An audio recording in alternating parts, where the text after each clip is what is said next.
I want those huge isolinear shits. So I was about to... Nothing like a good isolinear shit. There isn't. So what happens really. if you drink too much Ractogino? Mine always happens after Thai food.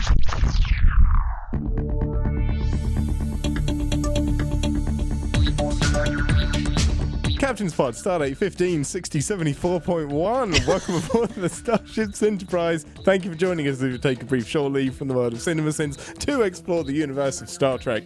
I'm your Captain Ian Whittington, and with me as always, she tried to abandon the Enterprise in deep space for 1,000 years. I did. It's Ambassador Deneé. For the record, I thought it was the Derpa Prize. Oh, that's a lie. That's a I was bold-faced drunk on lie. some Romulan ale, which is the only alcoholic beverage I know to reference on Star Trek still to this day. So I'm still, I don't have a diverse profile. Profile? You're just making up Star Trek words. What is that? Here's your ambassador's profile. It's something that lives inside her. That sounds really like jail worthy. Profile? Oh no! She's a registered protophile. Anyway, I don't know what that means. I was trying to say that I was drunk and thought I was on the Derpa Prize, but that makes sense. now, So the Derpa Prize looked straight and the Cinta Prize looked wobbly. Yeah. We need to watch that specific episode of Voyager that you just described. But that's for much later in the show when we describe some episodes. But this week, before we get into getting back into some singular episodes of Star Trek, let's do an email or two. Emails.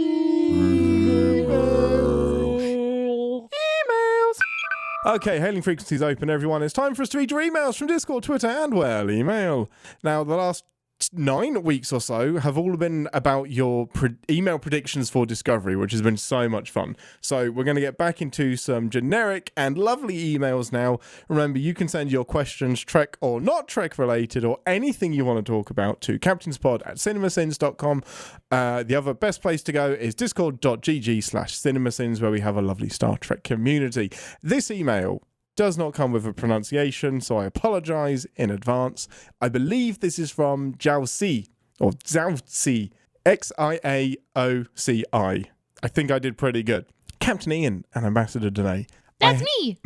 I had a dream come true. Oh my God, that's so scary. If it's anything to do with us, it is. I've had some scary dreams recently that Yeah, when I I wouldn't want woke your up. dreams to come true. Yeah, when I woke up, I thought, oh God, I'm so glad I'm in reality. Yeah. Although last night I had a dream, and at one point in time I was smoking on this like really long Gandalf peace pipe with this group of like chanting and dancing people. There was a fire, there was drums. That would be kind of cool, I think. That would be great. I had a dream last night that Jennifer Aniston was thanking me, but she was Rachel from Friends, thanking me for our time together. Well, that reminds me that a few nights ago I dreamt of Angelina Jolie, and we were like having a conversation about life and stuff, and I was like part of her inner circle of counsel. That's amazing. Anyway, back to your email. sorry, Jalcy, we don't have time for your email this week. We went on a bunny trail. I had a dream come true recently thanks to Captain's Pod. I recently started continuing my journey with Discovery after listening to many episodes of Captain's Pod. I was all caught up with Picard and Strange New Worlds, so I decided to give Discovery a second chance, which I think several people have like emailed in and said they've given Discovery a second chance after initially abandoning it. It is one of those shows that was left behind, and I think it's better on a rewatch. Do you feel like they're mad at us? I think there'll be a portion of the audience that is mad at us for spending 9 weeks on Discovery, but I'm glad we did it. Okay. I stopped watching at the beginning of the 3rd season. That's when they get shunted 1,000 years into the future, so understandable. When I got really confused. Totally fair. Binging it makes it so much easier to understand the story, but the 5th season got complicated, so I wished upon the stars that the Enterprise captain and ambassador could explain more. This is my favourite part. This is so great. Then I saw the podcast about Discovery. However, the episode Janal made me more confused about the Trill than ever. What? No, that cleared Wait, some stuff up. Yeah. Listen, without that episode, I would have never been able to describe a trill worm to my 7-year-old who is probably now having nightmares. Yeah, absolutely. For those that don't know, I tried to explain how the Trill work, and it went poorly in our episode covering Janal. It was super duper. It was great. Come for the explanation, stay for the confusion. I thought I understood the species just fine before. It's still about as entertaining as ever and got me to laugh like a crazy person during my morning walks alone at 4:30 a.m. That's amazing. That's the best time to listen to Captain's Pod. Slightly unconscious. P.S. Commodore Aaron, I am that new viewer that never watched Lower Decks and really enjoyed the Strange New Worlds Lower Decks crossover. Thanks to the podcast. Yay! I've only watched TOS, TNG, Picard, Strange New Worlds, and 2 seasons of Discovery. Only. You still just mentioned 400 episodes of Star Trek. I feel like I know the Lower Decks people just from listening to your Captain talk about it. That's amazing. Thank you. That was a beautiful email. But genuinely, I'm glad that the show is being entertaining, if not educational, perhaps. Trolls are hard, okay? They're difficult. They're not. It's a worm that lives in your stomach, but it's not a that's the easy tapeworm. bit. It's the personality stuff that's hard. It takes you over, but it doesn't take you over, but it does actually. And then there's memories, but there's actually not memories, but sometimes there are. It's a merger. Like a as merger. we saw in Discovery finale. So clearly, it's a very easy thing to understand. Yeah, clearly. We don't need to go into it for another podcast. We have one. So thank you for that email, Xiaoxi. You're the best. Thank you. Slab has sent us an email. Slab! Bulkhead! Sorry. I had a question and thought it would be good for the show. Just saw an advert for Cameo and it had me thinking. Cameo is like this celebrity service thing where you can request a specific message or birthday thing, or you can get a celebrity to berate your friends. And there's a whole list of celebrities on Cameo. Yeah. Sam's question is, which living Star Trek actor would you most like to wish you a happy birthday over Cameo? I have 2 answers for this because one of them actually happened. This took a turn. I thought that this was going to be have you guys considered joining Cameo so that we can make you say stuff to ourselves? Oh, that would be amazing. We will do it. If enough people request it by email, we'll do it. Imagine being insulted in Bab's voice, right? Oh, 100%. Yeah. Absolutely. Yeah. Mm-hmm. But now it's not about me, so I'm not as interested anymore. That's fair. What a surprise. What would be your choice, Ambassador? Who from Star Trek would you like to wish you a happy birthday? Fucking obviously Sir Patrick Stewart. I mean, that'd be a good one. Yeah. It has to be the legend at this point. That'd be then incredible. It probably would be Jason Frakes. Jonathan Frakes. Yeah, he's not going to like it if you don't get... Jeffrey I'm Frakes. Jason Frakes. Happy birthday, Deneé. Jordan Frakes. Jonathan Frakes. Jelly Bean Frakes. Jezebel Frakes. Yeah. I feel like there's one thing that they obviously have a disadvantage, and that is that they don't understand. I regularly either act like I don't know the name on these shows, or I genuinely don't. And at first, it wasn't even purposeful. But now it's like I just get this nice air of... It's the perfect cover. Like, I don't know. But most of the time, I don't know.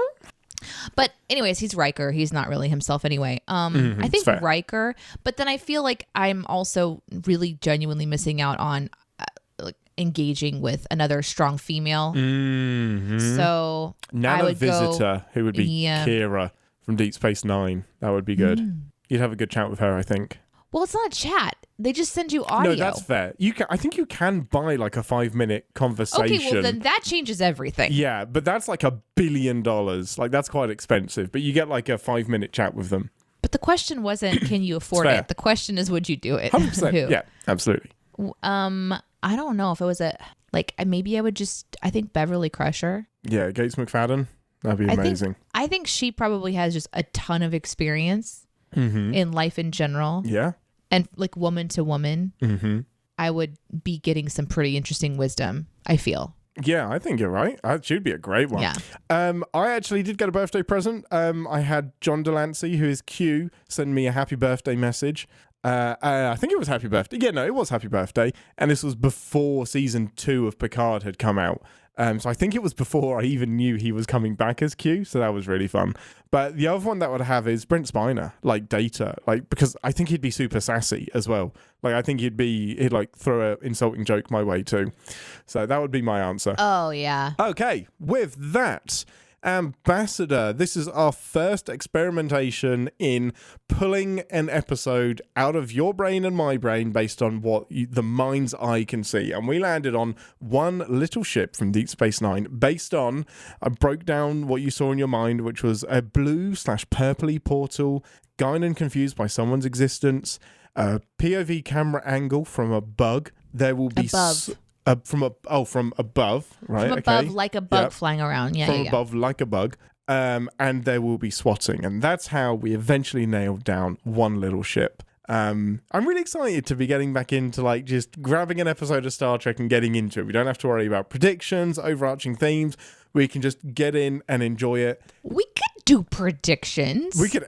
I mean, I think you've just done predictions. Do you want to add any predictions onto what you've seen in your mind's eye now that you know the title of the episode? No, that's a good point.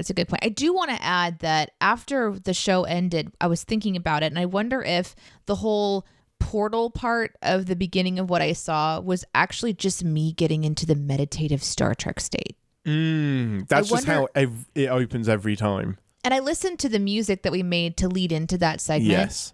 So I feel like while that music is going, what's in my head visualizing is that portal, like transporting me into the space. Yeah. So I kind of feel like next time we do this, I just want to jump in and be even more nebulous about it. Yeah. Okay. Yeah. And if you said portal again, I wouldn't immediately take us to Deep Space Nine because that's like quite a low-hanging fruit. There's always a wormhole there. Exactly. There are other wormholes in Star Trek. I will represent you all. With that, let's head over to the holodeck to watch the episode, and we'll see you all in Quark's bar for a full debrief. Two to beam out.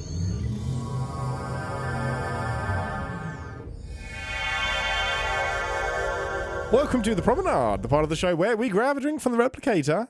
Promenade! The Replomat, and share our immediate thoughts and feelings on the episode we just watched together. Most important question first, what is your beverage of choice or something from Quark's bar? I want just like one massive air molecule today. Just one. 1,000 times bigger than you can take in? Yeah. I want it, but not in my space because obviously I don't want to die. I'm not ready for that yet, but I just want it. You know, I can store it somewhere just in case. Just an emergency one. Just like get a straw. I don't know if the science behind that holds up, but I'd like to think it would. I would like a 4-way shunt is what I would like because I can probably make that out of all of like the extractor tubing that they made for this set, but I would like one of those. Yeah, after watching today's episode, did you want to create your own? I feel like I could build that entire set. Yeah, we can. Which I kind of love. We could. We should. I want those huge isolinea shits. I was about to... Nothing like a good isolinea shit. There That's what isn't, happens if you drink too much Ractogino. Mine always happens after Thai food. That's fair. Okay, Ambassador, give us a synopsis for this, the poetry that is this episode. Oh, wow. So in today's episode, we have a textbook shenanigans happening where our crew has been captured, and through the clever art of deception and creating interpersonal drama, we succeed. But this time with a little help from a tiny little ship. Just a tiny little bitty ship. Which is absolutely the highlight of the episode. I can't imagine how delightful it would be to watch this episode for the first time as it came out. A little ship just zipping around space. Zoom. Yeah, I don't think that they're... Oh, we also learned some information that might have been important to anybody who watches this season, which is that the bad guys have new bad guys and are also obsessed with glue. Yes. Chalk. Ketracel white, but it looks like PVA glue. Yeah. That could be important to somebody. It is important in the context of Deep Space Nine. Yeah. There was no Guinan. There was no 10. There was no 10 forward. That's a good place to start. How did this fit into your you saw in your? It didn't. No. What do you mean it didn't? No. The swatting. No. You saw the swatting of the ship and the POV of the bug. No. That part did look really familiar. Yeah, that was it. And there the wasn't anomaly? a wormhole. There was an anomaly. The nebula that they saw was like, Yeah. I think it fits in. Great. I was thinking, I was kind of trying to be a but no, I think this actually went really well. Thank you. Good. Yeah. This was a fun one, I think, because like at the beginning of this episode, it starts off by saying, we're taking a break from the war to do this one-off little mission. It's kind of like looking at the camera saying, this is a throwaway bottle episode. Don't worry about it. This is why we aren't knee deep in like Dominion War at the minute. We're taking a break. It's okay. And I think that's why I like it because it does give me enough context clues that there's some other really serious stuff going on in this show. Yes, so if I was to say, hey, a friend of yours wants to watch some random episode from Deep Space Nine, this could be a great one to introduce them to, because not only does it have, little adventure to follow and do some quirky stuff, shrinking down and things like that, but also it kind of gives you these hints about the greater enemy and leads to potentially some more interesting stuff. And it ends with an understanding that there's more people on the show than just 4. Yeah, you're right. It's actually a pretty solid introduction to like to Deep Space Nine without getting too deep into the Dominion War arc, because in season 6 we are deep into this season-long kind of war with the Dominion and all this upheaval and stuff. So it's kind of clever that it manages to be a bottle episode while also having some integral stuff in it, because this is the introduction of the Alpha Jem'Hadar, who are the new breed that have been specifically raised in the Alpha Quadrant to fight in this war, rather than going to the Gamma Quadrant, breeding them there and getting them through the wormhole, because Deep Space Nine, funnily enough, keeps blockading the wormhole. Why wouldn't you? And stopping the troops from coming in. So these Jem'Hadar are bred in the Alpha Quadrant with some subtle differences. So there's some really important bombshells that come up in this episode. It's not just a throwaway, have some fun with Honey, I Shrunk the Shuttlecraft. It feels like it's introducing a reason as to why this new breeding is going to lead to their downfall, because they don't think like the OG bad guys. You've got this interesting fight between the alphas and the gammas, and the elder and the first is kind of like these two characters. And in this episode, the elder is 100% right at every single turn and ends up dying, and his great end to his life is knowing that he was right but not getting any props for it. And so I think that's a clever way for Deep Space Nine to introduce a reason why this formidable foe is suddenly have a crack in their foundation. And they do that through them taking over this ship, and then also to this like fun beat of, all right, how are we going to take this back over? And the big one for this is that the little ship has to get into a little place to plug some stuff in so that the codes are rerouted, because Nog isn't going to get there in time. And basically, yeah. I don't understand why that works, but watching them huff and puff their way through a teeny tiny landscape inside of something was really funny.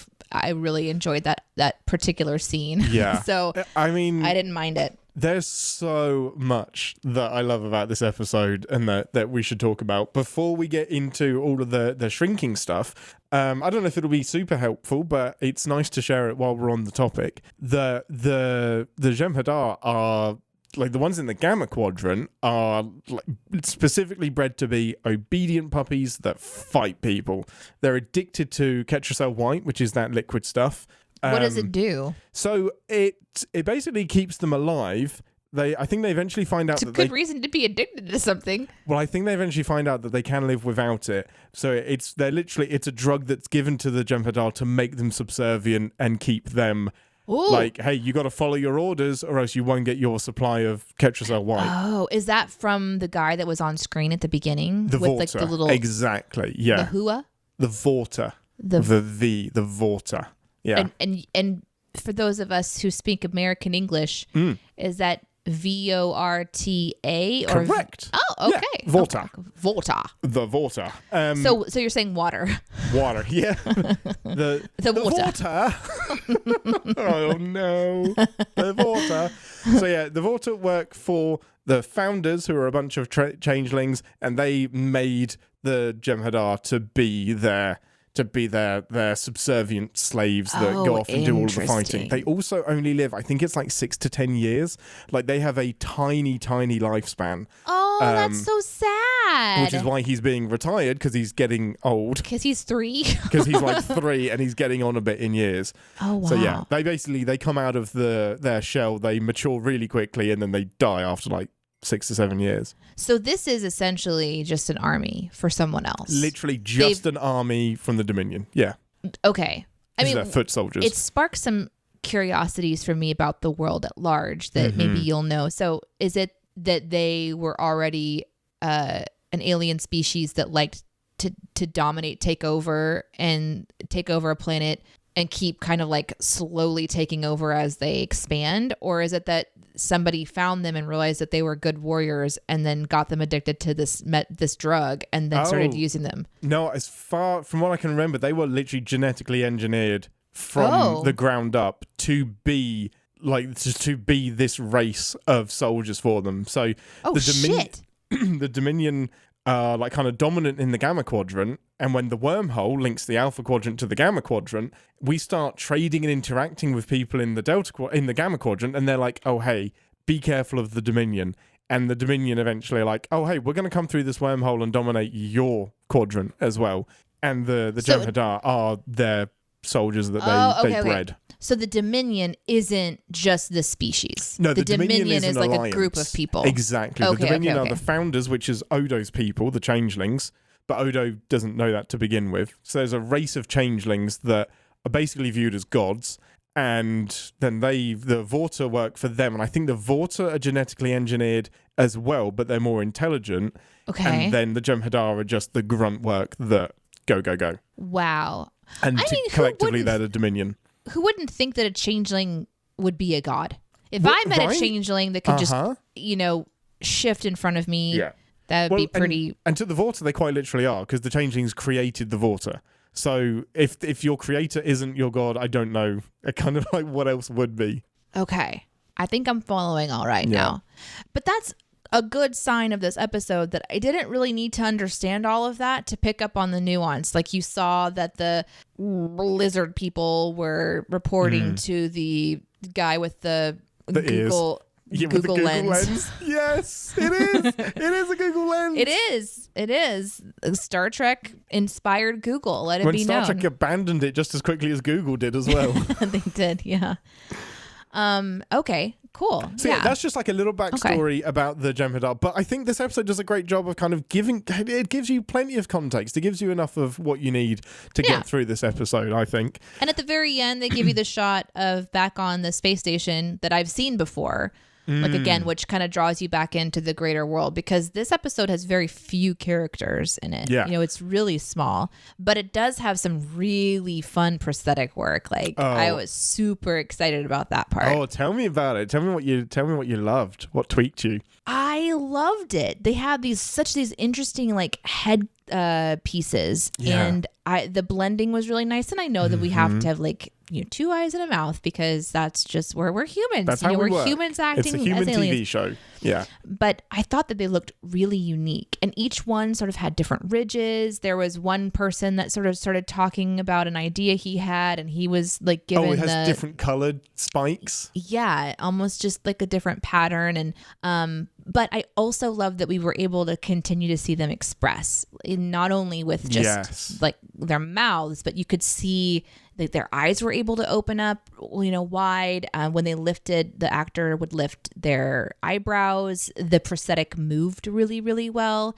And they had this kind of like thing that went into their neck. Was that the drug? That's the Ketracel white being pumped into their body. Yeah, it's dark. In neck. It's so dark. It's you just rip that thing off and they go into a panic, like Worf often does. Or Worf will just snap a guy's neck. Yeah, you didn't see that in TNG too much. Nope. Worf is snapping necks everywhere in Deep Space Nine. Does he really? Love it. All the time, all the damn time. And in First Contact, he's just snapping Borg necks everywhere. Man. I mean, good for you. I guess if you have that kind of physical strength, you just use your physical strength. I would be Kira, just shooting shit, I guess. Heck yeah. I this is one of the biggest highlights from this era of Star Trek for me, is the prosthetics and how much expression you get out of the masks, out of every alien that you see, more so than kind of any show that I see nowadays. No, I'm so old.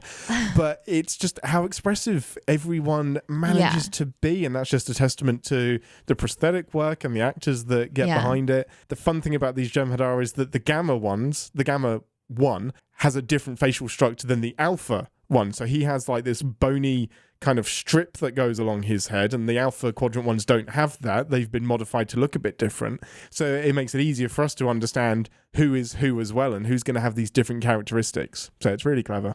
Yeah, I thought it was great, and I was really, really invested in like watching it. Their uniforms, because it's not a surprise given if you're listening to this podcast as we watch these shows, the newer shows coming off of Discovery and then watching this one.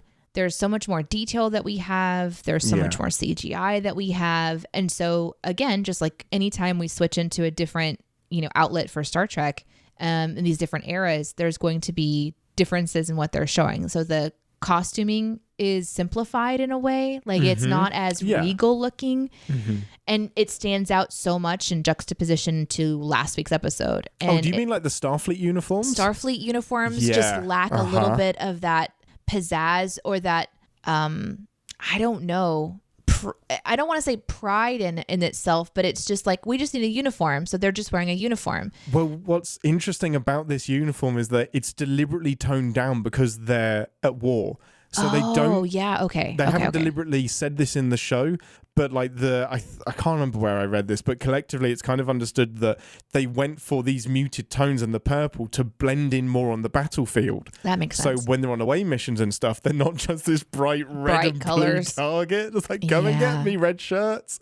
So yeah, but you're right. It's very jarring compared to Discovery, which is like primary colors everywhere. Well, and it's not just the coloring.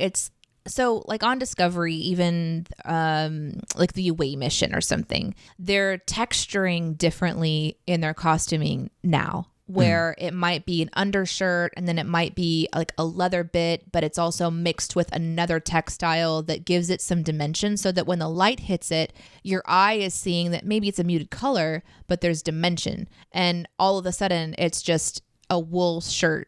Yeah. And so my eye isn't looking at that anymore. My eye is going, okay, well, what else am I meant to appreciate about this space? Like what was the show bragging about? And I think the show is bragging about their sets of 100%. all of these panels that have all these interesting buttons on them. How fun was that? How fun was like everything from going through the exhaust vent where the impulse engines were firing up, then through actually just flying through the ship and then into the control panel with the isolinear chips everywhere. Was that fun? Were you rolling your eyes a bit because it's quite clearly a set, or were you just like on board for it and enjoying the novelty? Well, it's kind of like two parts because so when Sisko is talking, a lot of the episode was in the warp core room, the engine room. Engineering. And so I'm not looking at their costuming, and once I had like unfocused from all the prosthetics, it was a really cool set. Just that set itself, even so. Like it's a kind of a two-part question. I did enjoy the shuttle stuff, and I want to get to that because it was such an intricate part of this episode. That is the main character of the episode. This episode is the tiny little shuttle. Yes, we have to talk about it. But the set of the engine room and engineering, that's I feel like what the creators of this episode or maybe this particular show or the Defiant itself we're really, really proud of. I mean, obviously we've got acting going on and we've got, dialogue that people are writing, and those are important parts too. But the set, there was this interesting moment where like there's so much going on in this one space. You've got bad guys at panels booping buttons, and you've got good guys that are walking around with their own independent missions. Each person's doing something different. And then you have the shuttle that's looking in on it, and you're still trying to figure out where you are in the room. And they did a really good job, I feel, of giving us an understanding of where everyone is and what they're doing. Yeah. There's this one particular moment though when Sisko is scanning almost like a cylinder style device that it kind of slid out of the wall. Yeah.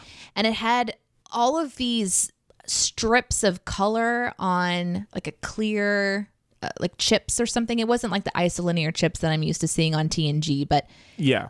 And I just sort of like honed in on it because that's the stuff I feel like the show wants to get excited about, is that their props department made some badass stuff to play with. And we got to see it. There was kits. There was all this. They're pulling out these different devices. Like while the they're runabout fixing is just, things. yeah, is landing next to these cool little gadgets as well. Like, I just want to play. I want to play in engineering, just like boop, boop, boop, like with my sticks that have got flashing lights. And this all feels so very Star Trek. And like the Defiant was introduced because it was introduced in like season 4 or 5, somewhere around there, because they needed to be mobile. They needed to get people off of Deep Space Nine to like kind of add some variety. But it also, there wasn't a lot of Starfleet in Deep Space Nine, and the Defiant is like a breath of fresh air. It's like, oh, this feels like Voyager. This feels like the Enterprise. Yeah, like this feels small. like a set that I'm comfortable really with. Just small. a smaller version of it. Right? Yeah. Because the Defiant so is fun. small, right? So the Defiant is actually bigger than you think. It's not like Voyager size, but it's bigger than, it's like obviously a lot bigger than a runabout. It's bigger than a shuttle. I'm trying to think of a size. It's probably the size of the original series Enterprise saucer section. Okay. It's probably the comparison. So I don't know. It felt real small. They kept being like, and this is maybe a sin for later, but they kept being like, oh, we're going to kill all your crew. And I'm like, all 3 of them? Yeah, Ooh. there is a crew of like 10 on there. It doesn't need many people to man it, but it's meant to be a warship. Like it was deliberate. It wasn't built for exploration. It was the first like kind of Starfleet ship that was built for war and battle, which is why it's so different and can be manned with less people. Yeah, well, I was, like you're right though. There was a familiarity to it that I was really like drawn into, but that's what I was really enjoying about those moments is, okay, their costuming isn't distracting me. Their lingo isn't distracting me. I am able to like look at what else is on the screen, and there was so much to look at. So much. And then let's go to the shuttle. Yes. Because that was really fun. How did you feel when you saw this the first time? Do you remember? I remember it because I was doing a watch through. I'd watched bits and pieces of Deep Space Nine after school, but the first time I did a watch through start to finish was when I was like 21, 22, something like that. And then I did another watch through with my dad when I was like 27-ish. And this one just tickles me. I just think it's done so well. Because sometimes you can be like, oh, the throwaway episode there. You can tell from the humor, the score, everything. You can be like, oh, this one doesn't really matter. But this one, it's just got a special place in my heart. It's so fun because this is something I've never seen Star Trek do before. So this was a script that was by Deneé. I can never say their name right. But it was meant to be for Next Generation, but they never found a way that made sense to do it. And just imagine like waiting through the Next Generation and then into season 6 of Deep Space Nine, and they're finally like, we get to do okay, you can do the shrinking ship story. This is how it makes sense. And it's so fun. I think that little ship is adorable when it does its little boop on the keypad to get into the bridge. That is just buried in my brain as just this little like, okay, and thrusters, boop. And it's such a great, I think the way the runabout uses its environment around the ship is so great. And the amount that they get to pull off is so impressive to me. And it was the episode was nominated for an Emmy for Outstanding Visual Effects. It didn't win. It absolutely should have won because I feel like the runabout is flying around this ship, is doing the booping, is interacting with its area in a way where they could have cut corners so much. We could have stuck to more internal shots. We could have done a lot of CGI, but they actually built a miniature version of the runabout. So you've got the regular runabout models. Then they built one that was even smaller so that you could work with it. It's not exactly to scale, but that's fine. But it's physically there. That ship is physically there, flying about the ship, and it makes me so happy. It's so well done. How badly do you want the people who make the ships to make an actual mini one? This is it. I just want them to make all of the ships for me to purchase. Like the people that made the OG ships. And I wish we would do this with modern shows. I mean like for you to buy. So like you have the Defiant and then you can buy the one that just fits on the end of a toothpick. Oh man, if it was all to scale, they are just to scale. Flies in it. I would love that so much. But I physical agree. models are so different. I agree. They hit differently. They do. And that's one of the behind the scenes stuff with Lord of the Rings that I love so much is like watching all the models that they built and they're shooting it and it just looks so good. It's now you did say CGI, but I feel that at this time CGI really wasn't something to think about building. Screens. It's not. Yeah. I feel like it would have looked distracting, and how it was able to fly around the space was really fun. I'm baffled. It's literally like it's on a stick. That's on a stick, and they're booping the com panel. It's so great. And it makes it that's what I feel like it would have been like to watch it for the first time. For me watching it now, was this my most favorite episode of Star Trek? Like, no, it wasn't. Like, it drew me in, but it was a great episode. And it wasn't angry with it or anything. But I think I kept trying to go back, like, what would this be like watching it? And the delight of watching this little ship zip around. It is delightful. It was like I tapped into the ether and could like hear all of the delightful giggles of people watching this for the first time, just kind of like hide and seeking around the ship. And it could have been goofy. It could have been like Honey, I Shrunk the Kids. It could have been done a little bit poorly, but I think that there's a couple of things they did that really counteracted that for me. And it's at the beginning of the episode, they know this is going to happen. And Kira is in on the joke. And they're just like, you do know this is ridiculous. We are shrinking people. And it's all part of the anomaly. It's not like there's an episode of TNG where the transporter turns them into children. And that was a surprise. This isn't a shock. We know that they're going to be shrunk down. This is for science. And we have to have a straight face because it's for science. And Kira is there being us saying, guys, this is ridiculous. So what the hell are we doing? This is so dumb. Yeah. And that does a lot of work for me because you can roll your eyes and just be like, oh, space anomaly turns them really small, but we know it's going to happen. And the other thing they do is just how they, like we said, is how they interact with the sets. They built the sets to walk around. How that little ship zipping around at the end and zapping people, firing torpedoes. That was so fun. There's a firefight with a ship inside engineering. They fire That's phasers so great. at a giant. It's incredible. Fire torpedoes at the giant, literal giant. Like you could have gone to a planet and it's like, oh, everyone on this planet is so tall, so the ship looks small. But I think they executed this so great.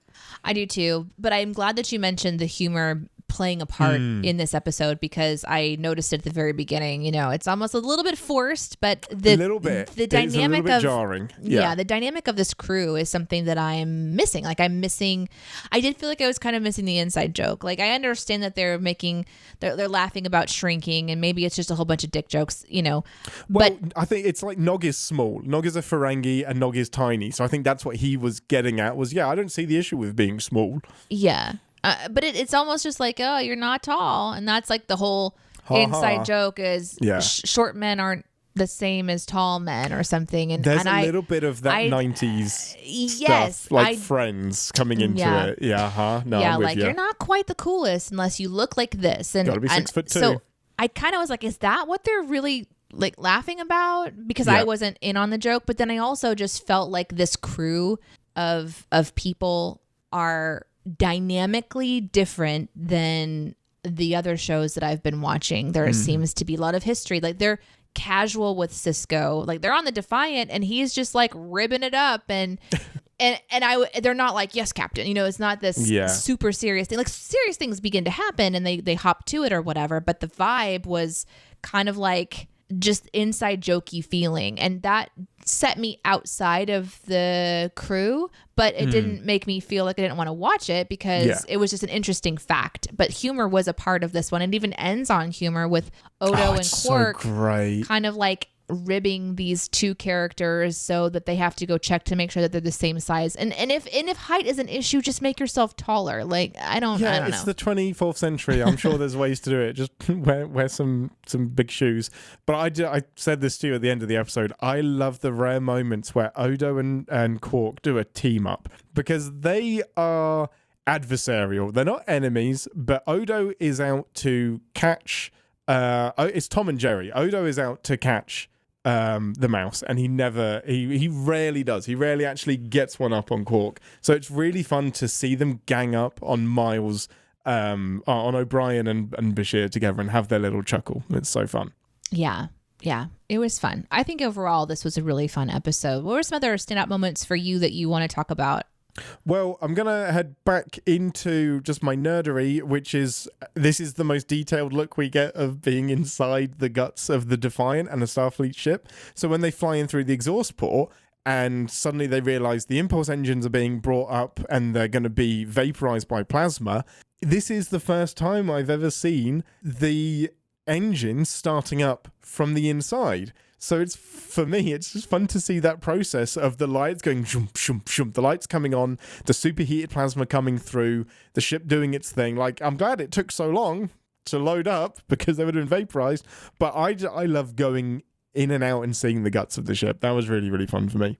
It was fun. I'm glad you mentioned that. Yeah. Because you asked about like the small ship and like what it was like to go and see the insides of the ship. I thought that was really delightful. What about you, obviously Ambassador? don't know where we were in the ship, like contextually. Yeah, that's fair. Neither did I. I was like, we're in a port. And then all of a sudden it like kicks out and we see him fly out of like this weird exhaust like a little port. vent on the bottom. Flappy bit. The luckily is flappy and not like a solid wall. But why is it flappy if it's got really dangerous shit in there? Yeah. Reasons. Okay. All right. Anyway. There's no need for that. Okay, that's obviously Completely. a sin that I'll forget about when we get to the sin section. So I'll just slide it in there now. But I liked how the little ship was hiding behind some pipes, and then it was hiding behind the toolbox, and then it was like shooting people. Oh, it's so adorable, isn't it? And like when something gets picked up in front of it, it's almost like spinning its wheels. Just like, I gotta go. It kind of reminds me of Johnny Five. Did you ever see? No. Did you ever see? What was that movie? Number 5 is Alive. I can't remember the name of that movie. I don't know. Somebody will have it.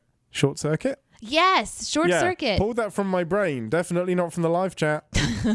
There's a robot character in that movie, and he just that and some of the other like little robots that I remember seeing when I was little, it kind of had that little vibe, like it had its own little personality in that moment. Now I know it's being driven around by Dax, but because of how that was flying around and moving, it's almost like the shuttle was its own character. Yes, they did a great job of that.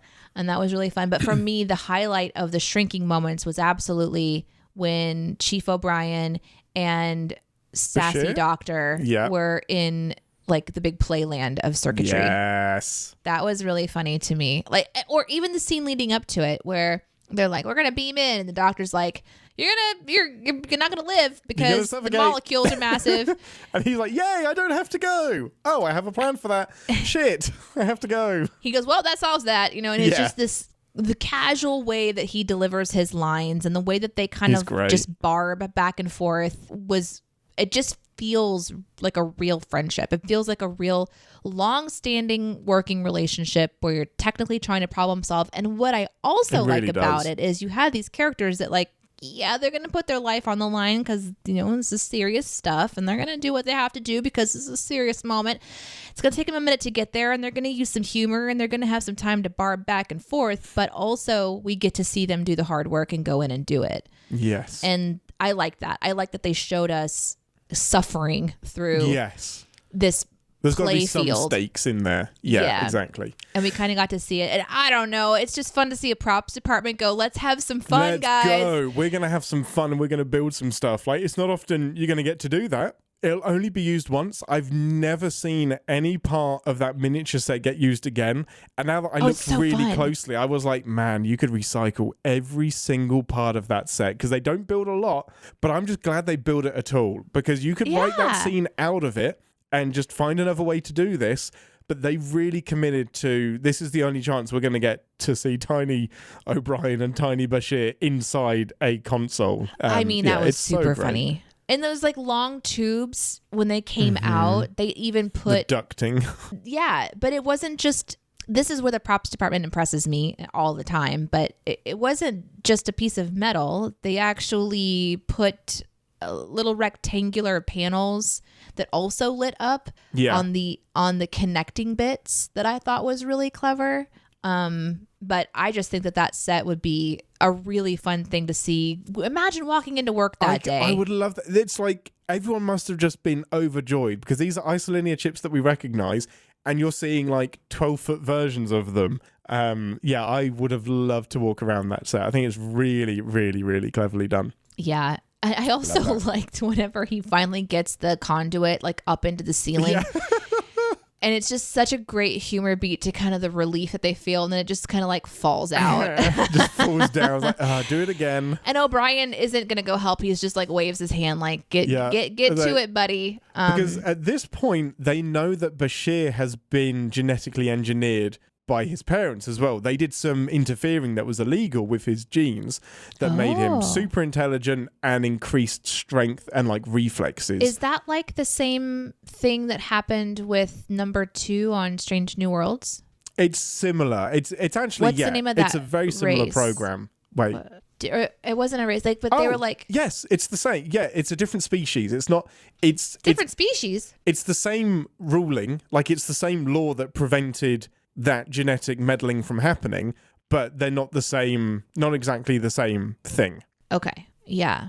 Thank you, chat. Illyrians, that's it. Illyrians, that's Thank the one. you, wondering. But yeah, Bashir has just been... He's a human that's been meddled with so that he could get ahead and do better. And he doesn't find out about it until like season 4 or 5. But he's not Illyrian. He's not Illyrian. Okay, no. Okay. That'd be interesting. But good memory. I wonder why they chose not to do Illyrian. Why do you think that they would choose not to bring in the Illyrian? Yet. I think they hadn't invented it by Deep Space Nine. What? Well, Strange New Worlds comes before Deep Space Nine, but it's obviously been written afterwards. So they made that up for Strange New Worlds? Oh, that man, wasn't... you're asking me stuff now. No, I don't... I'm asking you stuff. No, that's fair. That's fair. I can't remember off the top of my head. Check back next week for Ian Gets Fact Checked. Yeah, send in your knowledge because we can do like a little knowledge moment at the start of next week's episode. Yeah.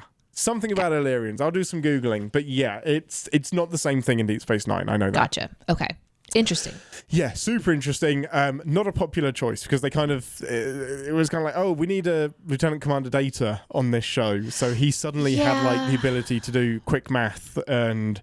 It was a little bit eye-rolly, and the actor that played Bashir was like, I was interesting enough. Why did they have to retcon my character in season 5? I mean, I don't know. I didn't watch it, so I didn't experience like how much finagling that they did with the character, but it does make sense because a character like a Data in a world like this, where you're in space having to make quick decisions that are going to save everybody's life or you're going to blow up in the middle of nowhere, you need to have some superpowers going on, either in the form of a computer person. And if they're not trying to reinvent Data, why not take a character and give them a little bit of a boost? So yeah, choosing to go with I was altered in the womb instead of like I had a there was an accident when I was beamed in. Yeah, that's interesting though. You know, yes. like something that can't be undone due to some. You know, like there's lots of ways to infuse superpowers with a character. It's interesting to give it to the Doctor. That's an interesting choice. Yeah, it is because he's not necessarily going to use the strength, but it definitely helps when they're on like some mission and they're abandoned on a planet and he has to like use his super brain to do stuff. But yeah, it wasn't a popular choice with the fans. Yeah, it happens. That happens sometimes. This is the question I always ask for Deep Space Nine. You got to see a little bit more of Jadzia this episode. How are you feeling about your daughter's favorite character? Thank you for reminding everyone that this is my daughter's favorite character. It's not just her favorite character. It's if she was going to play a character, this is the one that she would play because she saw her scanning the tribbles to see if there were bombs. Yeah, she was saving the tribbles. So, yeah, I don't know. It's weird. It's not that I don't like her. It's, I guess I am like the mother-in-law. Of that, Worf. That no one is good enough for my Worf. Does that make sense? It's like, Worf, your wife is here. And she's so tiny. She's in the little ship. I wanted Worf to liked pet that the part. ship. It's a great moment. When she's hilarious. like blowing kisses through the screen. And you can kind of see it because it's so tiny, but you can still see her doing it. It's so cute. I love that moment. You know... So there's the character Dax, and then there's like how she interacts with Worf. This is my favorite episode that I've seen of her so far because she obviously has more of a purpose than being a brat. So fair. I saw her pilot a ship and fire phasers and take command, and I saw her get hurt and recover from that and know her crew and zoom in on the monitor, figure out a situation. I mean, obviously I got to see this like part of her that I really the problem solving puzzle person. Yeah. But then she also has this very childlike like strength to her silliness. Yeah, she does. And that I really love because I'm very similar to that. So she's in a life or death situation and she's cracking jokes and she's smiling and waving. Like she doesn't even know how she's going to get big yet. Yeah. Is this going to work? Am I going to get back? And she's like, hey, So I kind of love that sort of chaotic nature. She is chaos. My favorite moment was probably at the end when Worf teases her and doesn't actually have a line of the poem, and he shows this part of himself I've never seen before. And I was like, oh Learning my to God, play. look at Worf. He's playing, and I haven't seen that. I mean, I will watch him snap next all day. Like, I love Hell that. yeah. Like, go kick some ass, Worf. I love it when he gets irritated and he's like stomping around going, I should have known better. That's the Worf I know. But this, like, beating himself up. it wasn't even that he was tender. It was that he was playful with her. And I was like, oh, now I see it. So now I feel like the mother-in-law that's like, no, okay. It's been 7 years. You've been married for a long time now. I'm finally coming on board or whatever. But I liked this episode with Jadzia. I thought she was really fun to watch this one. I don't think that she was like the main character I was drawn to. No. Can I tell you who annoyed me? Yeah, go for it. I'm super nervous because I know people love the show, but don't say Cisco. it was Cisco. What? He annoyed the fuck out of me. And Why did he annoy you this episode? We gotta go. We gotta take the show off the air. No, We're we gonna don't. Do this, No. We're gonna do this in private, and then I'll edit down something that works. No. Why? I'm intrigued. There's a couple of moments, like, I know that the show is saying, like, do this. I know the director is saying do this, right? So this isn't an acting choice or anything. It's just the character that I'm looking at. I think he's a bit reckless in a couple of scenes, and I don't quite know why that annoyed me. There's this one particular scene that just is stuck in my mind, and it's when he's taken individually to the bridge, and he's being told that he needs to fix the warp core. And so he begins to kind of negotiate for his crew to help and observe this. And he puts his hands kind of behind his back, like he's just sort of like walking around in this super ego confident moment. He's And projecting confidence. Yeah. And I'm like, he's walking freely in between them. I don't know. It just seemed really stupid. I think I have the same issue actually, but I don't aim it at Cisco. I aim it at like the writers for this one, because Cisco's plan, I think what bugs me about it is that Cisco's plan really shouldn't work. The Jem'Hadar should absolutely be killing prisoners.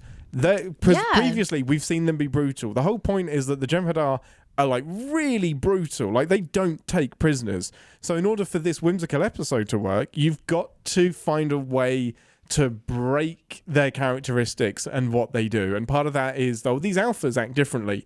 So, and the Cisco's plan shouldn't, and the confidence that he delivers it with shouldn't work. I never feel like Cisco is in any danger. I don't even feel like Cisco is scared. I don't even feel like any of the crew are scared. And I think that's why bothers that character-wise that feels weird. The tension that I feel that I think I should be feeling, I don't feel, because Cisco is so detached from this being a big deal. Yeah. And I think that's why I don't like Cisco this episode. And I don't know if it's because he should have been more serious. There are a couple of moments when he does get serious, and it's when he's talking about killing everyone. I love it. No, it's when he was whispering for me. Oh, like, interesting. When he was kind of talking one-on-one with his crew. When he was getting his big booming voice, I almost liked him even less. Oh, interesting. It was weird. I don't have a lot of experience with Cisco. Yeah. I rarely hear his voice. Like, this is not an introduction that I'm used to feeling. All of the episodes we've done haven't been Cisco heavy. The way he delivers his lines and things, it has a cadence to it that I'm not used to, and so I'm missing some nuance, and I understand that. That's why I'm nervous about saying I didn't like Cisco. But no, you're good. There could have been no Cisco this episode, and I think it would have been better. It didn't need him. It didn't need him to command this mission. But I think that's what I was picking up on as well, was just the lack of seriousness. And this is the problem when you do a whimsical episode like this that's also intertwining the big bad of the season. It's hard to not belittle the big bad, because all of the alphas look stupid, and even the gamma looks stupid and stripped of any kind of weight. We should be more scared of the Jem'Hadar than we are in this episode. I felt that I was supposed to be intimidated, but the way that the Deep Space Nine characters were interacting with them did not feel. It felt like they knew they were stupid. Yes. It felt like they knew that they We've were. got the upper hand. Yeah, and they didn't, and they shouldn't have. They absolutely shouldn't. But the moment that I took him the most serious is when he kind of would drop down to a whisper, and when he told Nog that he was going to be blowing the ship up, I was like, oh, that's his plan, you know? Because the other thing we have going on here is that Jadzia is the one that tells us their plan, and it was a clever scene as well. Where I like that. We have like the bird's eye nest view, and they're showing the characters, and they're telling us what they're doing, so that they don't have to talk about it in the room, which would have absolutely been a sin talking about it in the room. It really would. But at the same time, they managed to talk about it in the room because they're all on the same page. And so they have their little missions and they're walking around, they're doing their things. And I loved knowing that that's what they were doing. But when we came down into it and he was giving information, that's when I believed the seriousness of it. But when he was like doing his bravado, it felt like, why would you be risking everything if you know that these people would usually behead you? Like there's some episodes we've watched where our crew has been captured. The one that I'm thinking of is when they get to escape. It's the one where when they beam out, they're naked with the Ferengi and Deanna's mom. Oh, Menage a Troy. Yeah. So when we watched that one, and they like outsmart the Ferengi because of a saying, I'm going to beat you at chess. Yeah. I can't see the board from over here. Please let me out. It kind of, this was the better version of that. So I'm not saying it was bad, but I'm saying like there was just something about how it was being acted. Like they were having so much fun almost that I didn't really get that we were actually in danger. It was just a fun episode, which is great. I love fun episodes. No, I'm with you. Like what's interesting is that you've picked up on something that in theory should be more jarring in the context of knowing what's happening this season. So it's something that I probably, when I was watching it in order, I did pick up on.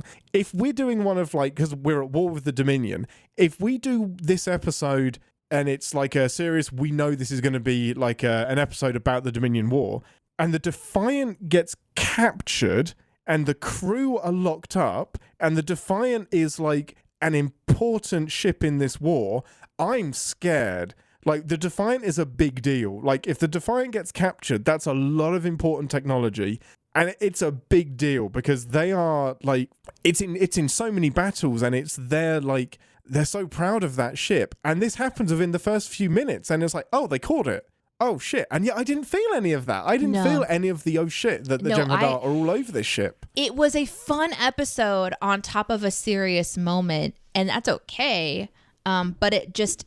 And maybe they purposefully did this to take this inflated bad guy and make them more into that we can defeat them because they're stupid. It's just the wrong time to do it because we're like mid-season. For me, it feels like it. I guess I don't know what happens next, but if at this point in their storytelling, the bad guy begins to be more defeated, then this episode kind of does what it needs to do. It lets the air out of the tire, and the audience begins to no longer believe that this is the really, really hard enemy to face. But anyway, for Cisco, for me, was the one that should have been showing a little bit more reserve, but maybe I missed something, and it's that scene in that bridge that I just didn't like. But maybe he was just doing bravado to them and to his crew. He did have seriousness, I guess, in the jail scene too, like when they were kind of all together, but that's the way that I took it, was that he's projecting bravado and confidence because he doesn't want to show weakness. And I think the forgiveness I would give is that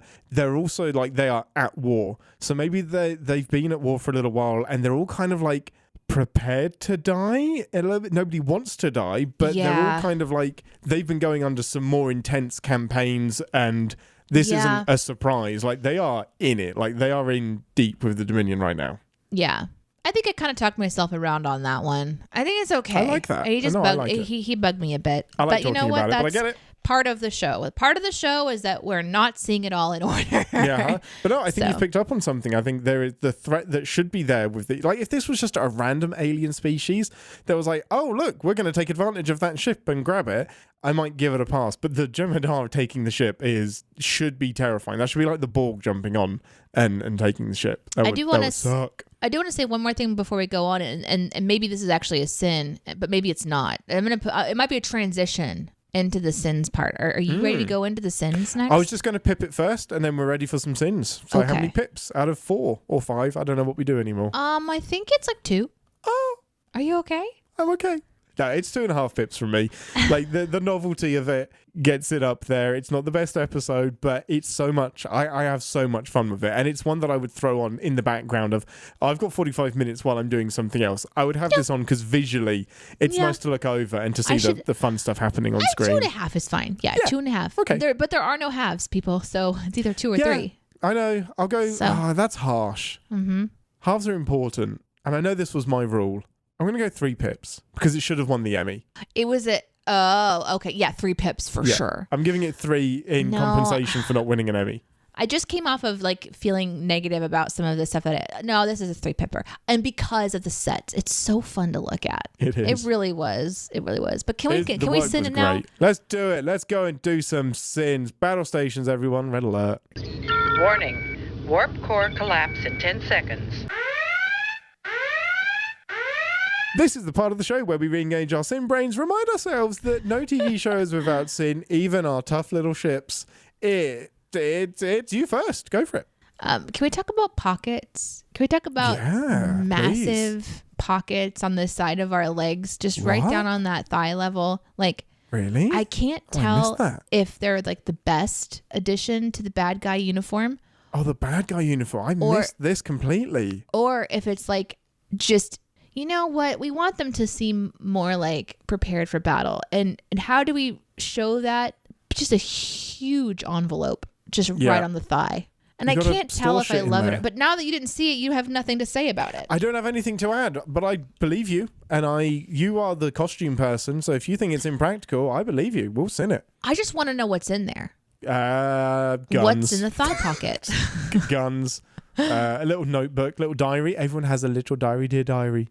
Today. I guess there are just some things that once they're invented, there is just no improving. And the envelope pocket is one of them, you know? Yeah.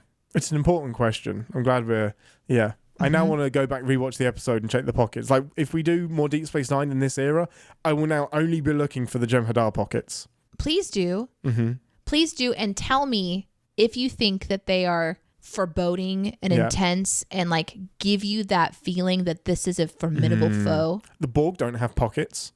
They sure do. They have skin pockets everywhere. They do. Yeah, they are one walking They're pocket. one gigantic pocket. Yeah. They're like a Swiss Army knife of pockets. They really are. We'll put a pin in that, and I'm really excited for an episode where we see a Jem'Hadar pull something out of the pocket now. It's got to happen. That's amazing.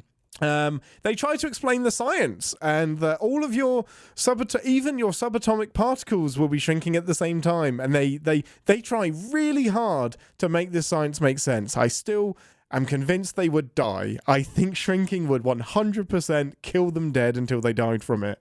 I do not believe they survived shrinking and re-enlarging. I think that's they traumatic. Did either.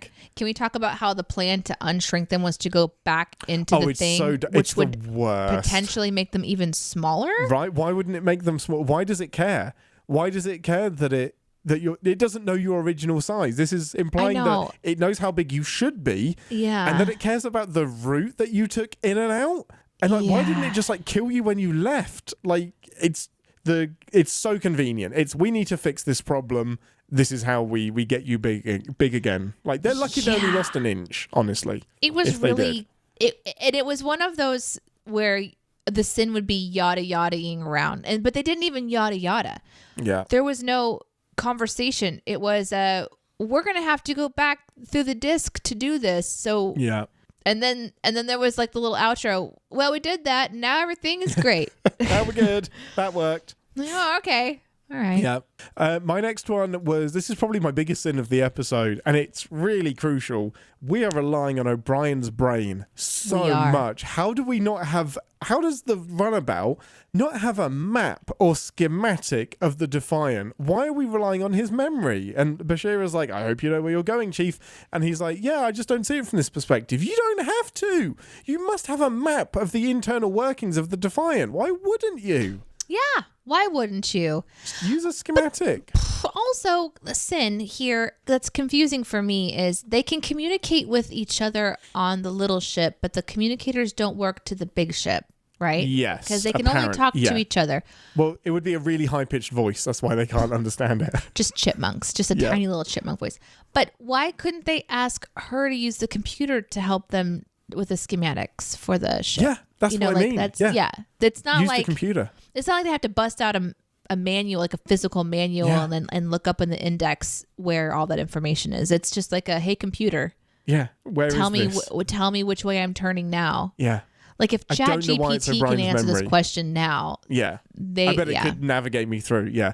I don't understand why O'Brien's brain is so crucial in this one. I mean, I guess. My next one is when they're explaining the plan, the Jadzia and O'Brien are explaining what everyone is doing, and Jadzia's like, it'll never work, and the crux of it is the Nog cracking the codes, which the reason that's going to take so long is because the bridge will give you access to enter the codes and whatnot, but it's deliberately isolated on the bridge so that Data can sabotage the ship, but no one else on the ship can. So it's deliberately isolated on the bridge. From engineering, it's really hard to gain control of the bridge. So the codes that he has to go through, that's why he's struggling with that. But they know that it's going to take weeks, so it's not a viable plan. Like that's as soon as Nog was just like, "Yep, I can do it. Give me even 17 days." Then new plan, because this one ain't the one that you want. Like, and it's weird that Cisco even entertains this plan when he knows there's not a chance of it getting done in 30 minutes. Well, but that's not true, because in the world of Star Trek, if something has to take if something has to take days or hours to fix, all you have to do as a commanding officer is say, I'm going to need that to happen faster. Yeah, and then it does. And then it does. It's a Scotty maneuver. You always inflate the repair time. Exactly. Yeah. It's fair. That's fair. Let's see. This is an obvious one. It's an easy one. We don't have to talk about it. The sin is no one seeing the shuttle. Yeah, that is the sin of this episode. Yeah. Its stealth's pretty good. Did the lizard people have bad eyesight? I don't think so. They're hunters. They're meant to have great eyesight. Okay. That makes it worse. Yeah. I see like a fly zip by across my room, and I'm in a room that has a ton of shit in it. If I see something, I'm like, oh, what was that? This is a small shuttlecraft or whatever with lights on it. I just don't think that there's a way that nobody saw it in all of the spaces it went through, because the angles of the camera would cleverly cut to them running out the door, but they still had to go through the entire room to get there. So I kind of wanted to see how they zipped through everybody and didn't get seen. But then there's even this one where they're like right in front of the guy's eyes, and sure, he's looking down, right but to the that's side. like, how do you not? Anyway, I was like, "Whoa, are we cloaked? Like, what's going on?" Yeah, I want to hear them go. Can anybody hear a low buzzing? Yeah, just something. Yeah. What is that? Or the little, just these little sounds that would likely be happening. I love that. Yeah, that one was frustrating. My next one, this one took me out of the episode, and I only noticed it on this watch through. It's the first time. Okay. But it's after Jadzia has done some maneuvering to get them to where they need to be, and Bashir is like, nice flying, and she says, if you like that, you're going to love what's coming up next. Eyes to camera, and then it's the long pause. Clearly the commercial break. And I'm like, yeah, you can't talk to me like that. You can't turn to the camera and say, you can. Coming up next, you're going to love this. I loved it. It was so jarring. stupid. I loved it so dumb. much. You know they wrote that deliberately. 100%. You know they knew where the pause was going to be. Oh, yeah. It's so rare to hear Star Trek talk to the camera like that. It was so funny. Stay tuned on our next crazy shenanigans. It stood out so clearly. It's so big. And it was also, okay, so that's in line with her character. Like, does she get braggadocious like that? Like, absolutely. She's very well, that's confident. even better then. Yeah. It's completely in character. If Worf had said that, I would have been like, I probably would have vomited. But Jadzia saying it absolutely makes sense. Even O'Brien, I could maybe like give him a pass if he said it. But yeah, it was like immediate commercial. I was like, okay, I'm going to go get a cup of tea. Oh, wait, that's not how streaming works anymore. I kind of loved it. Yeah, that's but fine. I'm glad that you're sending it, because it would actually be like, it was straight to commercial. Yeah, absolutely. We're all commercials. 150,000%. All of it. I really like this one came up in the chat, and I have it too, and I'm going to pull it up on screen. So hold on just 1 second. The sin here is penetrating the accretion disk. Yes. So we've talked about Deep Space Nine being horny as fuck. Yeah. This is one of those moments I'm like, what? Did you have to say penetrating? That's the so many accretion words. disk. Yeah. It's not so even. many. Yeah. It's such a secretion word. Yeah. Yeah. I don't know. Yeah. My secretion disc does not enjoy being penetrated. Just that phrase. Yeah. Is Stop. a sin. Absolutely. Yeah, completely agree. I'm going to pull one from the live chat as well because it's a great point that I hadn't thought of. Why not beam over some more fucking air?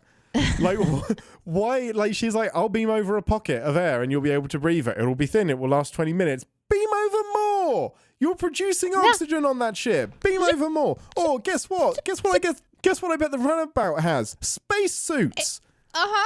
Get into the space. You don't need to be naked while you're doing this. Get some oxygen around you. Like, okay, to be fair, they're not that horny. They weren't wearing clothes. That they were wearing clothes. It is such a great point. A couple of people said it in the live show.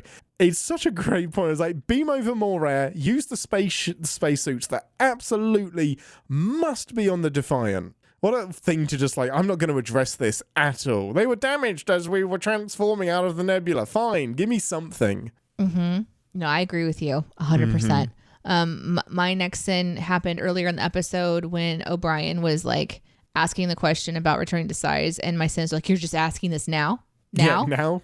Not before the mission started? You're already in the secretion zone. The accretion disc. You're going to be small. Yeah, you have penetrated. There is secretion happening. This is not the time to ask if you've got correct protection. No. That should have been a conversation you had. This is a consent conversation that should have happened in the living room. I mean, on the bridge or in your ready room. Yeah, it's not now. This is the meanest sin I would absolutely put into the video, and it's that the runabout is technically the wrong size. It's not the size that they say it is, because they give specifics of exactly how big the runabout is going to shrink to, what they're going to shrink to, and the reason that it's not that size is because the model would have been too small to light properly. So it would have been, the lighting wouldn't have looked right. They had to make the model this size for it to work, but it's still a sin. I kept thinking about that too. Like, it just seems like this is not right. Exactly. Yeah. But it was fun to watch. Totally worth it. I love it. Okay, what's my next one here? So, and I might be misunderstanding this part of the show. So this might not be an actual sin. Okay. I'm fine with that. Right. Well, this is why we talk about this, and this is our sin writing portion where we go back and forth. Is this actually a sin? Yeah, is this actually a sin? Cut it. So Jadzia is saying, I need to be able to see, get me some visuals. And my sin is stop moving. Until you've got visual. Yeah. Like the I feel like what the show was saying is that she's flying through space and ASAP needs to have visuals. So, and that's what I don't know if I'm missing. Like, I don't know if she was flying through space. I don't know. Yeah, that might be argumentative enough where we wouldn't do it because, But then she does end up face to face with the ship. She wasn't in the anomaly, which was where they were. No, she had it. Yeah, they had escaped. So I think. But then you just stop. It's like if you don't have your shirt on over your head. Like, if you're putting your shirt on and you're walking out of your room, running to the car. You don't run to the you put your shirt on and then you get to the car. So it's like, okay, you made it through the anomaly. Just stop moving, get your visuals. So anyway, I think so. Maybe just she was wanting to make sure they were free of the anomaly. My sin is put your shirt on, and they didn't know where to stop. My sin is not that. It's the opposite. But yeah, no, I think there's a way we could sin that. My sin around that was that the blast shielding. The blast shields were malfunctioning and the sensors were malfunctioning, which is very convenient. And it's not convenient, but it's very deliberately set up so that we can have the big reveal of Bashir doing the brilliant, what's up there? And then his spin turn on the chair where he goes upside down has been memed and gifted so much. It's like me whenever somebody confuses me with something I should understand but don't. And he does like the... Yeah, that was great. And just looks up and reads the Defiant. I didn't know it was really meme, but it's worth it because it was so funny. You'll see it now. It's a really, really kind of notorious. Yeah, link me on the Discord. Yeah, heck yeah. Anything else, Ambassador? That's all of my big sins that I really had. No, but I did want to know if 56-011003 was a callback. Oh, yeah, it completely. doesn't spell boobs. No, it doesn't spell boobs. I don't know. I don't think so. It could be. If it is, it's not one that I'm aware of. It could be somebody's car registration. They put that into like they'll hide things like that, and it'll be like somebody's birthday or something like that. Well, often the picture that I've got up at the minute is of the entry pad to get to the bridge, and quite often on the LCARS things, they'll have the names of some of the executive producers or some of the crew or like the casting people. Their last names will be text on the LCARS display, which is really fun. Like Michael Okuda, his name is in quite a lot of them as the designer of the LCARS. So yeah, there are Easter eggs in there. Yeah, I wonder what that one would be. I was trying to figure it out because it was like on that little thing that they were fixing. Yeah, I don't know. So then my sin would be not making it boobies. It's fair. It should have just been, look, that's isolinear chip 8008i3S. Mm-hmm. That's exactly right. Okay, Ambassador. Well, I'm glad you had a good time with that episode. It's a goofy one. It's a fun one. It's one of my kind of go-to goofy Deep Space Nine episodes, so I'm glad you had a good time. With that, it's time to head over. I thought of another one. Go for it. And I don't know if this is one either. Mm-hmm. Because it was a joke, because Worf was joking. Okay. But he did say that it was his first time to write a poem. I think it is. Do you think that was actually true? Yeah, I think so. Then that's a sin. Because the idea is that poems are written on big moments. Yes. Has nothing before his life. I think it's specifically on behalf of a loved one. I think this tradition was. Look, they made it up for this episode. It can be whatever the fuck they want. Yeah, but that's still like. I've heard of. So it's only to your loved one. Big moment. They write songs for big moments. Like they will sing songs of this victory is what they usually do. So I assume poetry is specifically for a loved one instead of a song. Okay, so he was supposed to write something for her to commemorate her shrinkage. No, the mission to begin with, because it was an important scientific discovery, and then he's going to use the shrinkage as part of the poem. Yeah. Okay. All right. That actually, I just felt like there's got to be other moments in his life that were worth it. But if it's just tied to a loved one, then I guess I would have to give that a pass. That was my interpretation, because the songs are what the Klingons usually go to. My other one that I just remembered was teasing us with some Worf poetry and not delivering on the Worf poetry. We don't actually get to hear. I think he'd write some great poetry. Oh, I know he would. I mean, just rhyme. Did you hear his line? Right. Mm-hmm. Tough little. There once was a little ship that went on a little trip. It was amazing. And yes, I know about Kayla, but they weren't really together long enough for him to write poetry about her. They just doinked. With that, let's head over to Deneé's Mind Palace in the holodeck and see what we're going to watch next week. Accessing library computer data.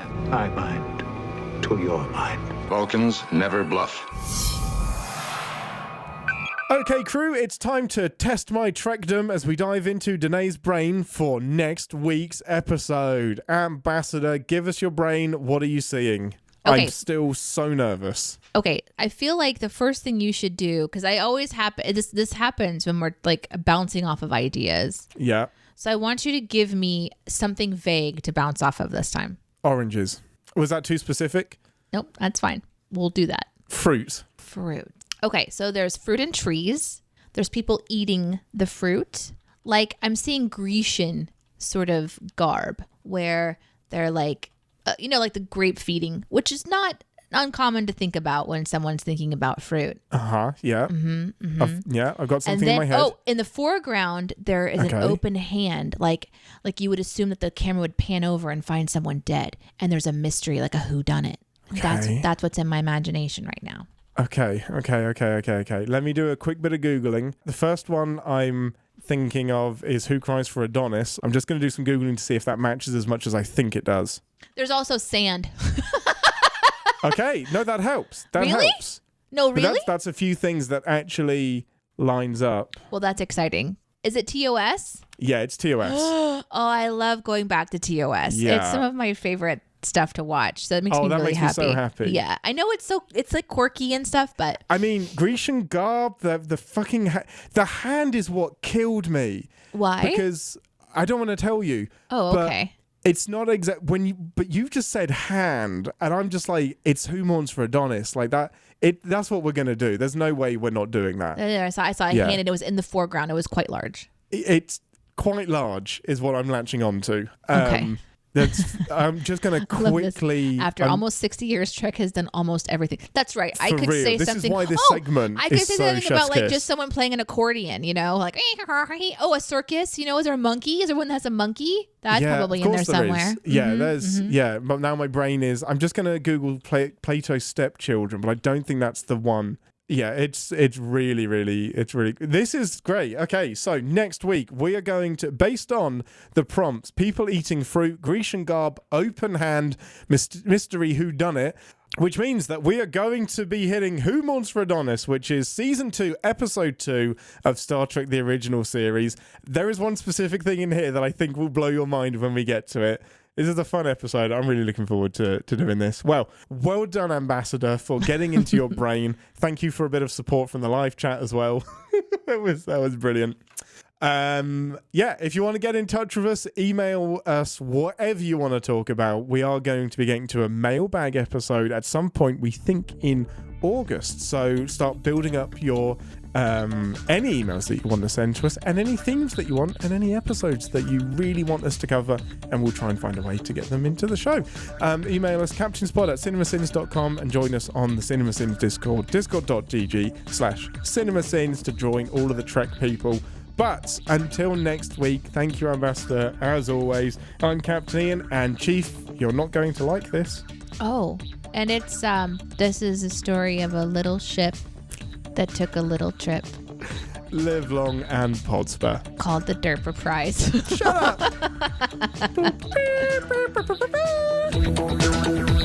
Thanks for listening. Want to connect with the show? Our hailing frequencies are always open through captainspod@cinemasins.com. Like, comment, and subscribe on your podcast player of choice, and be sure to visit cinemasins.com. Is it weird? Did I do something weird? Yeah, you did something weird. This is going to blow your mind when you see it. Who Mourns for Adonais? Like, when you said Grecian garb, I was already thinking Who Mourns for Adonais makes sense. And then you said large hand, and I was like, okay. So here's more specifically what I see. It's like a shot of like a long courtyard, and like and it kind of goes off into the distance, and then I can see like people walking around. There's like a lilac colored dress and the Grecian like kind of garb, and there's some like trees sort of lining the side.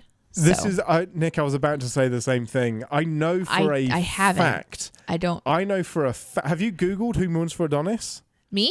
Yeah. No, I don't even know what that means. Good. Please don't. Yeah. Okay. It's what. Yeah. It. So it, there's, but it appears that you've already seen this episode. I people can believe what they want. I have not, but I have this very clear shot, and I can. I mean, Chad's going a bit wild with this one. Yeah. Really? I've noted all of that down. Lilac dress, long courtyard. I love it. I don't believe you, and I know you haven't seen this episode, and I don't believe you. It's up to you guys. I can only tell you the truth that, but I haven't. No, I haven't seen it. I had never seen TOS until we started doing this podcast. So my first time watching TOS. Nick is incredulous as well. Nick, he should be. Nick, it's okay. As well he should be. That's amazing, everyone. But you know what's true? What's true is that when people do the Grecian style stuff, there's usually a courtyard, and so it's like that's not maybe there are some stereotypes. So like, but that's what I see in my imagination. So I'm really curious. But this is such an important lesson in confirmation bias, because this is how like psychics that exploit people work. Yeah. Like they concentrate on the hits, and statistically you're gonna have if you have an audience of 300 people and you say, I'm sensing somebody that lost a parent that begins with M, and people gasp, you lock onto that person. It sounds magical, but when you have so many different factors, it's bound to happen. Deep Space Neon? Yeah, Deep Space Neon. This is getting harder, okay? These names aren't Do you change easy. it every week? No, I've just decided to. Because it was Discoverian. Why is it just Captain? That's like perfect. It's because literally Deep just Space flip. Neon. Dang it, okay, I'll change it. No. They'll love it. No, they will love it. They will love the lazy attempt at a pun. I need to ask Aaron to come over and help with my audio. Yeah. My WAV file is just so tiny. So tiny. But you said that you were able to work with it last week, so I'm just going to move forward. Yeah, it sounded like I fixed it up fine last week. Sounded great. Nobody has mentioned a sound issue. The episode sounded fine to me. Great. So our show just always sounds like shit, and they just haven't caught up yet. Not that I'm a fantastic editor. That's the takeaway. We always sound shit. How long is this episode? 45 minutes. They're Jesus, back to really? What do you mean, really? How long did you expect it to be? A Bluey episode, 12 minutes. Let's be done. Great. Let's do. I will happily do a Bluey podcast with you. Oh my gosh, that'd be kind of 100%. fun, actually, wouldn't it? Wait.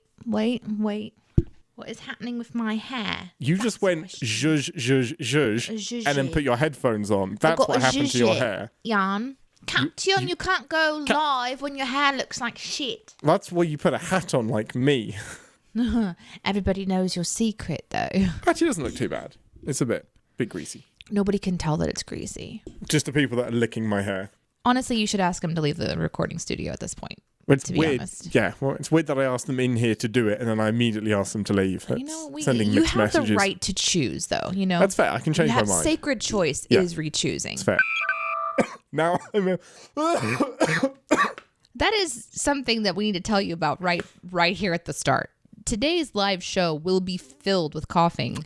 It will be removed from the edit, which is going to be a pain in the ass. So much coughing. So if you're really off put by somebody hacking into your ear, it's going to be a rough one today. Let's go. Okay, let's get this going. Captain. No, we're not talking about the hoo-ha. No, we weren't. Even when I was deep spacing some nines, we still weren't talking about the hoo-ha. You said hoo-ha, and I'm just like, wait, we were not talking about. Okay. Deep spacing 9 inches. Captain's Pod. No, that's... What was that? Is that a saying? How much money do you think it would take to pay these people enough to put them all in a room for 24 hours just to have conversations with you and like just hang out? With me? Yeah, you like for how put long? Them all together for 24 hours. For 24 hours? This is my question. How much money? $100,000. No, way more than that. Each? Yeah. Yeah, okay, fine. I really think it would be a huge amount of money. Yeah, I think 20 grand each. And it might be 300,000 for Sir Patrick Stewart. Like just on his own. Yeah. Just on his own. Yeah. But the amount, like, how incredible it would be to have an opportunity to just get everybody together, do a fun like getaway where there's music and maybe like a spa, so they get to kind of chill and hang out, listen to music, and then you're just able to go through and like hang out with whoever you want to because you have rights to be there. You've almost described the Star Trek cruise. An episode of Star Trek? No. You've almost described the Star Trek cruise, which happens every year. And it's like a convention that happens on a boat. So you're all there for like 3 or 4 days and they have like loads of like A-list Star Trek actors that go on this cruise and you have like a certain amount of access to them. I don't know. I don't want anybody else to be taking up my time. Well, then that's different. Yeah, because the cruise kind of pays, the amount of people on the cruise pays for the people to be there. So yeah. We would just have to be very, very well. Sign up to the Sin Club so that we can raise some money to buy the cast of TNG for a day. My story for the week is that thanks to your shameful your shaming. Oh, yeah. Thanks to you, the chat, shaming me. Uh-huh. And thanks to an upcoming CinemaSins script where we actually sin somebody giving milk to a cat, I have really had to rethink my interaction with my neighbor's cat / my cat. Mm-hmm. Because he meows for milk. And Ian, you've been over when this happens. You can confirm. I know he does. That doesn't mean you do it. Like, kids ask for a lot of shit. It doesn't mean you give it to them. Well, anyway, so I have now started purchasing goat milk for the cat. Yeah, special goat milk. I'm not going to stop feeding this cat and making him feel like the king that he is. Maybe he's a prince right now and he's like becoming king cat of the neighborhood. I don't know. I want to support his journey. So I bought fucking goat's milk. It's expensive. Yeah, though. It is. And it's just for the cat. No one else is going to be consuming that. Can I show you something that I found that is totally unrelated to what we're doing today? Right, my glasses. Yes, you may. Always. So a long time ago, I was given this set of cards called sneaky cards. Play it forward. Yeah. I just came across them again. And so the whole idea is that you take these cards, which I have taken out. And it's kind of I think they're cool. You go to the website and you register your deck. Okay. And then your deck has a specific number that you enter in. Okay. And then there's different types of cards. There's connect cards, engage cards, surprise cards, care cards, grow cards, and create cards. Pick a category and I'll give you an example. Engage, of course. Of course. I should have seen that coming. So these are all the engage cards. Make a speech in an elevator with more... God damn it. That speech would not go well. Make a speech in an elevator with 3 people you don't know. So then when you do it, you give this to the last person on the elevator with you, and then they hopefully go track the card. That's some boldness. I know. Here's the next one. This is the engage category. Start the wave in a food court or cafeteria. When you do, give this card to the... Oh, okay, yeah. Lie down in a public space until someone checks on you. When they do... Oh, that's amazing. Oh, this one is one of my favorites. Mm-hmm. Defeat someone in a duel. Challenge somebody to a contest. Arm wrestling, rock, paper, scissors, etc. That's amazing. If you're victorious, you give the card. You're victorious. If you're defeated... So you have to keep doing this until you win. That's amazing. How do you win? I guess it couldn't be with knives or something. It would have to be something with a definitive winner. The first time I went to New York City, I laid down on my back to take a picture of a skyscraper. I literally had people just stepping over me without are you stopping. kidding? In New York? Yeah. Of course. Yeah, they see that stuff all the time. Yeah, without a doubt. Play the world's largest game of tag. Tag someone on the shoulder and tell them they are it. Then hand them this card. No tag backs. That's a terrible idea. That's terrible. That's going to get you punched. I was thinking about this recently. I think it was just yesterday when I was driving Iris around, that when I was her age, probably like a little bit older, I had a Sony like Discman. Mm-hmm. And so I had like the little headphones that didn't even cover your ears or go in your ears. They were just like a really crazy speaker with a little bit of mesh on the outside and like a really thin strip of metal. And then I had a CD player, and that was my entertainment. You know, she wants to play these app games and stuff. And I'm like, yeah. I would just sit in the back of the car and listen to the same CD but apps over and available. over and over again. Like, if apps were available, that's what we would want to do. I mean, yeah. Like, I just had the same, like, kind of... I had, like, the Walkman that you put the cassettes into, and just wore that Venga Boys cassette out.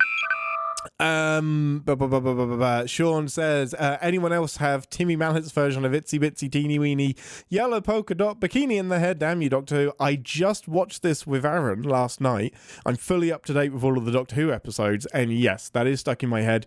And I think Link had asked, somebody else was asking how I felt about this season of Doctor Who. Overall, I'm not a fan. I'm not enjoying it. I'm loving Ncuti Gatwa. I see where they're going. I kind of like the direction they're taking the season and the more episodic nature of it, but I'm overall not enjoying the overly heavy-handed metaphors. I think they're doing what sci-fi does best, which is to do analogies and allegories, but it is beating me over the head with some of them, and I'm not having a great time along the ride. Also, it would be nice if the Doctor actually appeared in one or two of these episodes every now and again.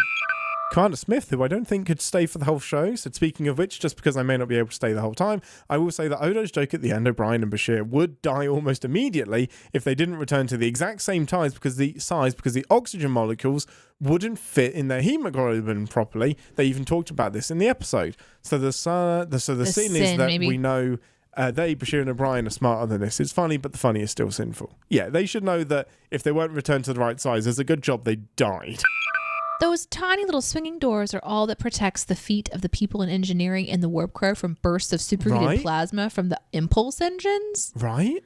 It's kind of weird. I thought that was a weird one too. You know what it looked like? It looked like those people who have the vacuum cleaner systems that are built into their walls.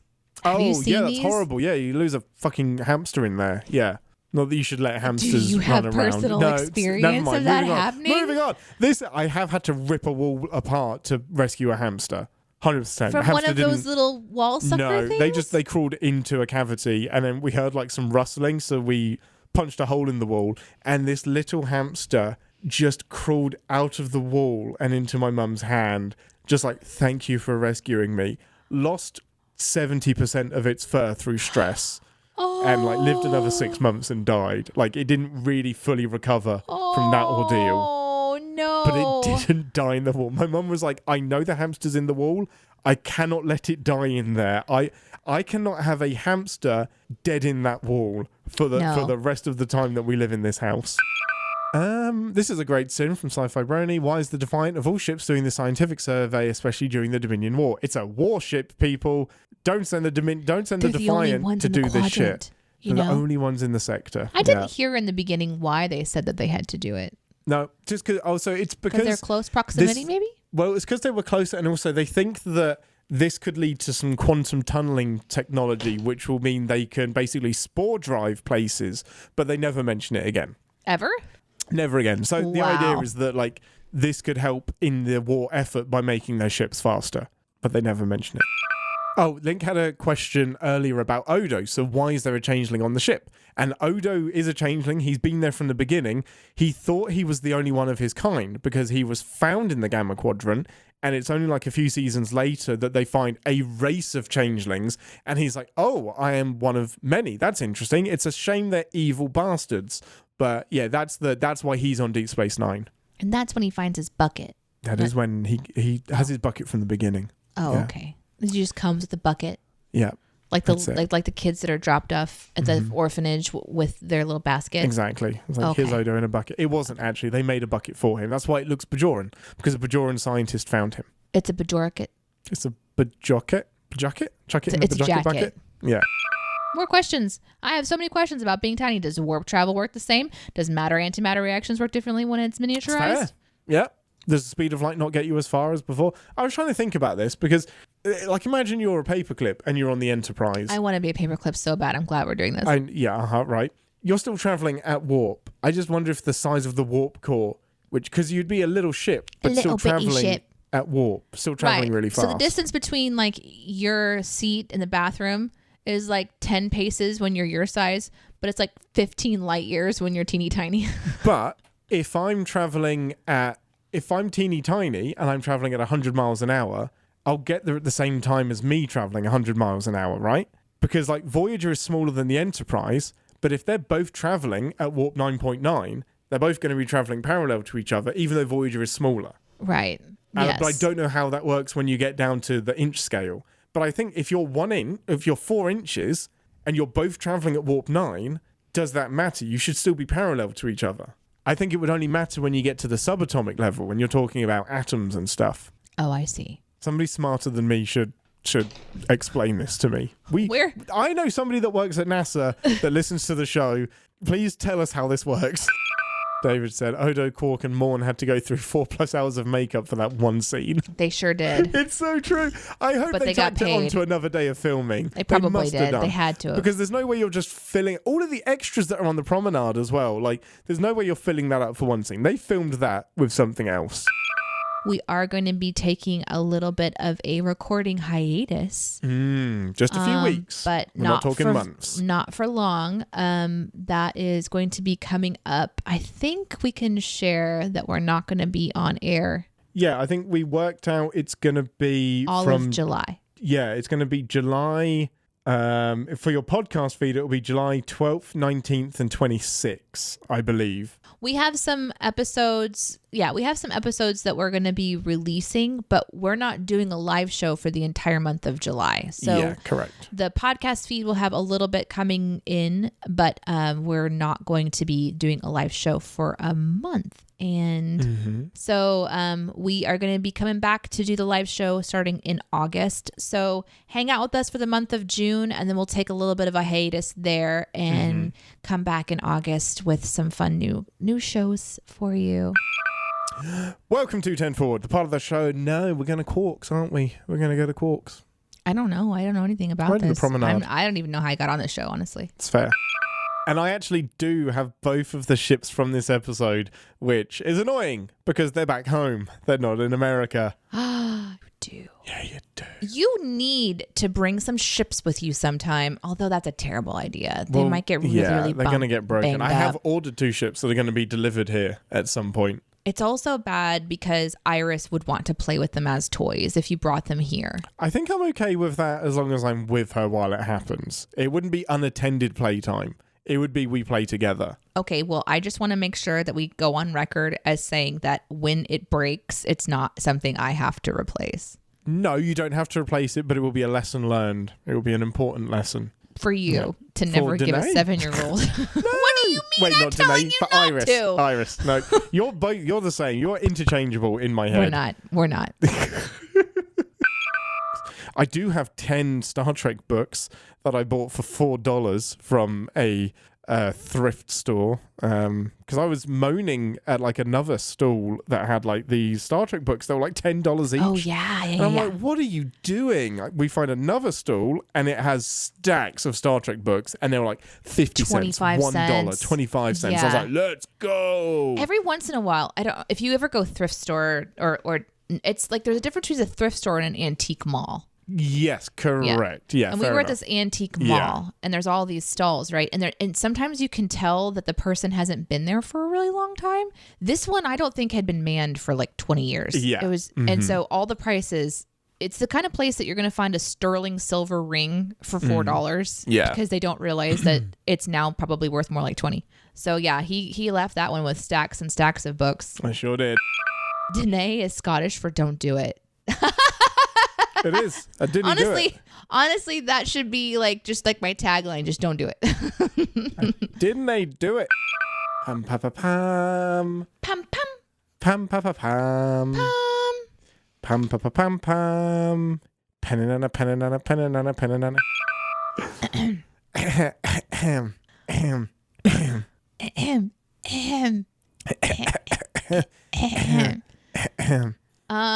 We are going to go now. Yeah.